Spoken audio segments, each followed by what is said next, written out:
ہیں شیخ حسینہ واجد، وہ 5ویں بار ان کی پارٹی انتخابات جیتی ہے۔ بڑے پیمانے پر اپوزیشن پر کریک ڈاؤن، ہزاروں کارکنان کو گرفتار کیا گیا، انتخابات کا بائیکاٹ کیا گیا ہے۔ اس وجہ سے تحریک انصاف پاکستان کی بہت پاپولر جماعت ہے، اس کے اوپر بھی ایک کریک ڈاؤن ہوا ہے۔ یہاں پر ہزاروں کارکنوں کو گرفتار کیا گیا۔ یہاں پر بھی پاپولسٹ جماعتوں کو سپورٹ نہ کریں، یہی ان کے حق میں بہتر ہے۔ بسم اللہ الرحمن الرحیم، السلام علیکم، میں ہوں ذیشان نثار اور آپ دیکھ رہے ہیں ہمارا فیس بک اور یوٹیوب چینل۔ سال 2024 انتخابات کا سال ہے اور یہ سال انتخابات میں گرفتاریاں اور تشدد اور اس کے ساتھ ساتھ اپوزیشن پر کریک ڈاؤن کا سال بھی قرار دیا جا سکتا ہے۔ اس سال نہ صرف پاکستان میں انتخابات ہیں بلکہ امریکہ میں بھی اکتوبر میں انتخابات ہونے ہیں، اور پاکستان اور امریکہ میں بھی سیاسی مماثلت پائی جاتی ہے کیونکہ وہاں پر بھی پاپولسٹ جماعتوں کے اوپر کریک ڈاؤن جاری ہے۔ وہاں پر بھی اپوزیشن رہنماؤں پر کیسز بنائے جا رہے ہیں اور انہیں عدالتوں میں گھسیٹا جا رہا ہے اور انہیں مختلف کیسز کا سامنا کرنا پڑ رہا ہے۔ لیکن ابھی ہم بات کریں گے بنگلہ دیش میں انتخابات ہوئے ہیں، گزشتہ روز ووٹنگ ہوئی اور اس پر بھی اسی طرح کے ایلیگیشن ہیں کہ وہ انتخابات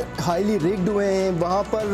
بنگلہ دیش کی جو حکمران جماعت ہے عوامی لیگ، اس کی جو لیڈر ہیں شیخ حسینہ واجد، وہ 5ویں بار ان کی پارٹی انتخابات جیتی ہے۔ شیخ حسینہ واجد کی پارٹی نے انتخابات میں کل 223 نشستیں حاصل کی ہیں، جبکہ انتخابات میں کل 300 نشستوں پر الیکشن ہونے تھے، جبکہ 299 نشستوں پر الیکشن ہوئے اور ایک نشست ایک آزاد امیدوار کی موت کی وجہ سے وہاں پر الیکشن جو ہے نا ملتوی کر دیے گئے ہیں۔ بنگلہ دیش الیکشن میں بڑے پیمانے پر اپوزیشن پر کریک ڈاؤن ہوا ہے اور وہاں پر جو ان کی اپوزیشن کی سب سے بڑی جماعت تھی بنگلہ دیش نیشنلسٹ پارٹی BNP جسے کہتے ہیں، انہوں نے انتخابات سے قبل انتخابات کے بائیکاٹ کا اعلان کیا۔ اس بائیکاٹ کی وجہ سے ووٹر ٹرن آؤٹ ہے وہ انتہائی کم رہا، جو کہ حکومتی اعداد و شمار کے مطابق لگ بھگ 40% کے قریب رہا، جبکہ 2018 کے عام انتخابات میں بنگلہ دیش میں یہی ووٹر ٹرن آؤٹ تقریباً 80% کے قریب تھا۔ ووٹر ٹرن آؤٹ میں کمی کی وجوہات میں سے ایک وجہ یہ بھی ہے کہ جو اپوزیشن کی سب سے بڑی جماعت BNP کی جانب سے انتخابات کا بائیکاٹ کیا گیا ہے، اس وجہ سے ووٹرز نے اور جو عوام ہے اس نے اس کا بھرپور ساتھ دیا ہے، اور مبصرین کے مطابق جو کہ 40% کا ہنسا بتایا گیا ہے حکومت کی جانب سے، یہ بھی بڑا چڑھا کر پیش کیا جا سکتا ہے۔ اس پر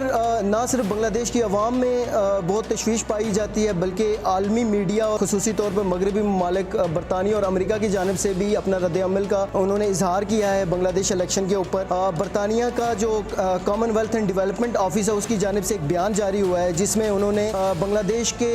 جو عام انتخابات ہوئے ہیں ان کو صاف اور شفاف قرار دینے سے انکار کر دیا ہے۔ ان کے مطابق جو کہ جمہوری اصول ہیں جن میں لیول پلینگ فیلڈ کا بھی ذکر ہے اور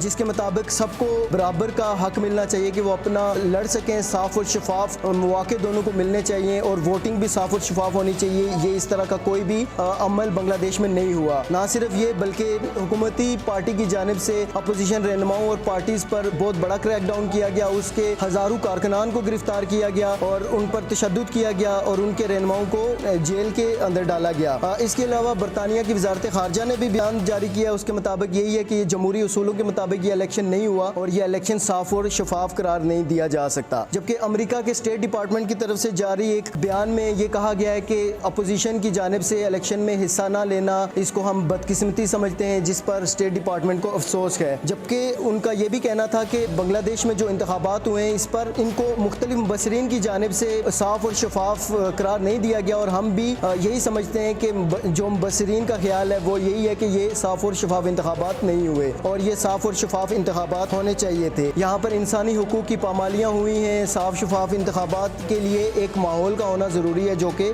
وہاں پر فراہم نہیں کیا گیا۔ اب یہاں پر ایک انٹرسٹنگ چیز یہ ہے کہ عالمی میڈیا اور برطانیہ اور امریکہ بنگلہ دیش میں انسانی حقوق کی پامالیاں اور اپوزیشن پر کریک ڈاؤن کا تو بہت حوالہ دیتے ہیں اور اس پر افسوس کا اظہار کرتے ہیں، مذمت کرتے ہیں، تشویش کا بھی اظہار کیا جاتا ہے اور صاف و شفاف ماننے سے انکار کیا جاتا ہے۔ لیکن تقریباً یہی صورتحال بلکہ اس سے بھی کئی گنا زیادہ بری صورتحال پاکستان میں بھی ہے، جہاں پر کہ ایک پارٹی کو جو کہ پاکستان تحریک انصاف پاکستان کی بہت پاپولر جماعت ہے، اس کے اوپر بھی ایک کریک ڈاؤن ہوا ہے۔ یہاں پر ہزاروں کارکنوں کو گرفتار کیا گیا، یہاں پر بھی رہنماؤں کو اٹھا لیا جاتا ہے اور پھر ان سے جبری بیانات لے کر ان کی پارٹیاں اور ان کی وفاداریاں تبدیل کی جاتی ہیں۔ تحریک انصاف کے رہنما عمران خان 200 سے زائد مقدمات کا اور وہ جیل میں ہیں۔ تو ان انتخابات کے حوالے سے بھی جب بھی بیان دیا جاتا ہے اسٹیٹ ڈپارٹمنٹ یا پھر امریکی محکمہ خارجہ کے ترجمان میتھیو ملر بھی بیان دیتے ہیں تو وہ اکثر یہی کہتے ہیں کہ پاکستان کا اندرونی معاملہ ہے اور ہم صاف اور شفاف انتخابات پر یقین رکھتے ہیں، لیکن ہم پاکستان کے اندرونی معاملات میں مداخلت نہیں کر سکتے۔ لیکن وہاں پر کبھی بھی تشویش کا اظہار نہیں کیا گیا کہ پاکستان میں ہیومن رائٹس کے